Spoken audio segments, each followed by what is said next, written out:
Holy moly.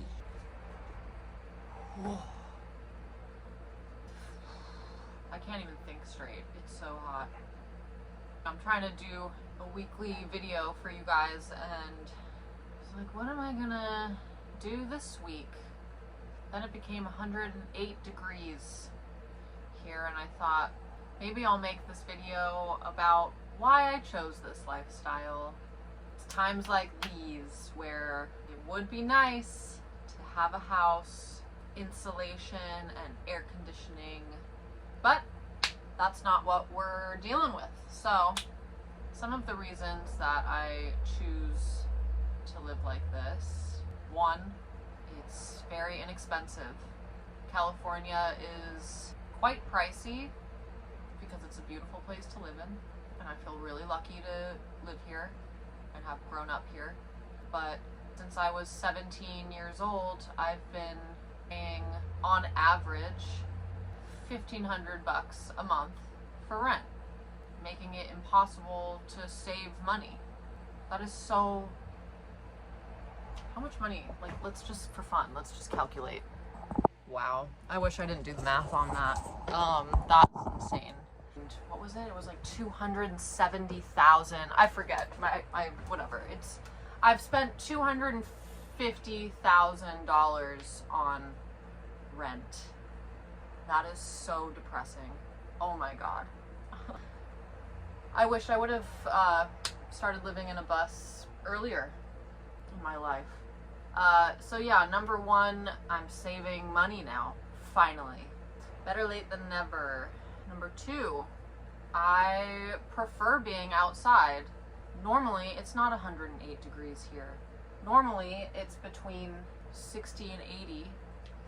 And I like to be outside. I like to garden. I like running around the yard with my kid and my dog and my cat. I try to spend as little time inside as possible. I like feeling the sun on my skin. I like being in the rain. I'm very fortunate that I was able to find a place for my bus where we are situated on a lot of land. So I've grown a garden with all sorts of veggies and herbs. We have plum trees and apple trees and apricot trees. I'd prefer this rather than living in a house where I don't have a yard.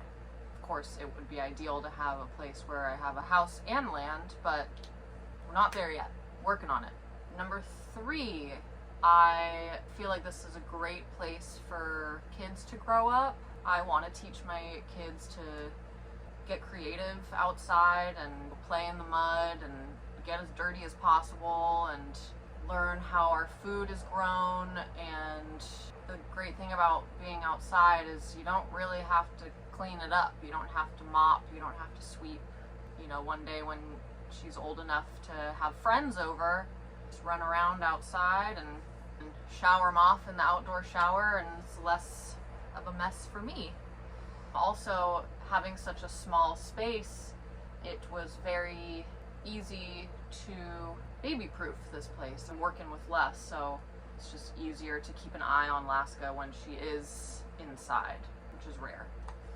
That being said, there are some cons to living in a bus with your family. One, you have less space, so that can get a little irritating at times, you know, when we're trying to walk past each other in this narrow hallway with little Laska running through our legs, and it can feel a little restricting at times, especially when we all do need to be in here, like when it's raining. Number two, just less amenities can be hard sometimes. It does kind of bum me out to not have a normal functioning toilet. It's not fun to bag up your poo.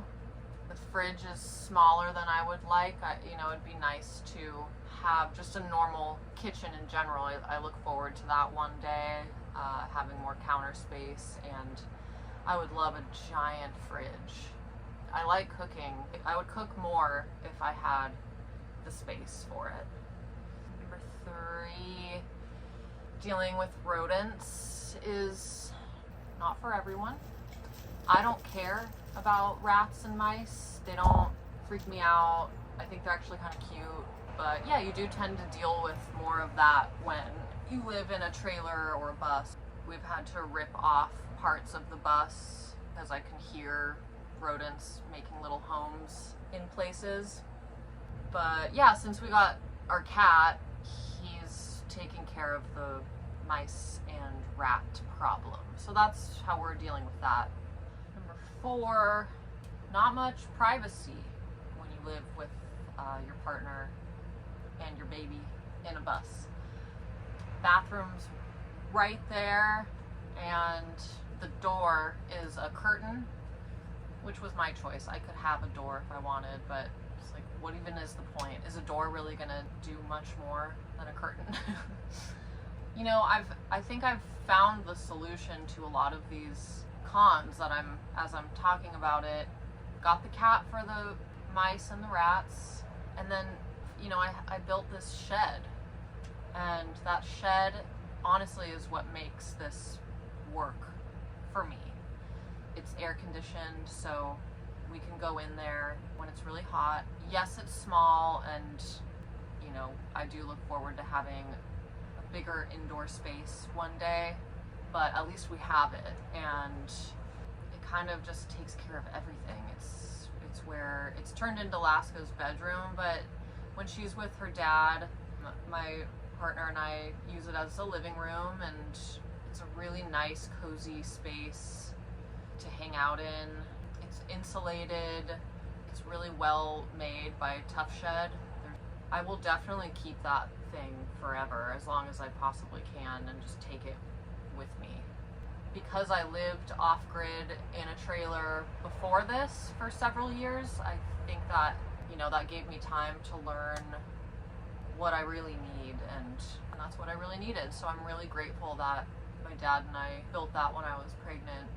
And honestly, I could see myself living like this for a really long time, and hopefully we can save up enough money to eventually buy our own land out here. I'm really grateful that I have a lot of friends and family out here, so that when, you know, when it does get unbearably hot here, or I just need a break and, you know, want to use a normal toilet or normal shower, I can go to my mom's. If I need to escape the heat, I can go to a friend's at the beach. The beach is like 15 minutes away. I think that what really makes this doable is having a community.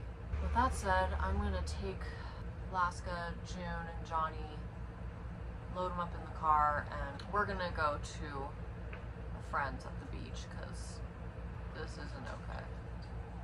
If you have any questions about living in a bus or raising a family in this kind of environment, leave me a comment. If you're interested in how I ended up here, I'm not single anymore, but I was when I had my baby. So if you're interested in how that all occurred, check out my first video that I put out, how I ended up a single mom living in a school bus.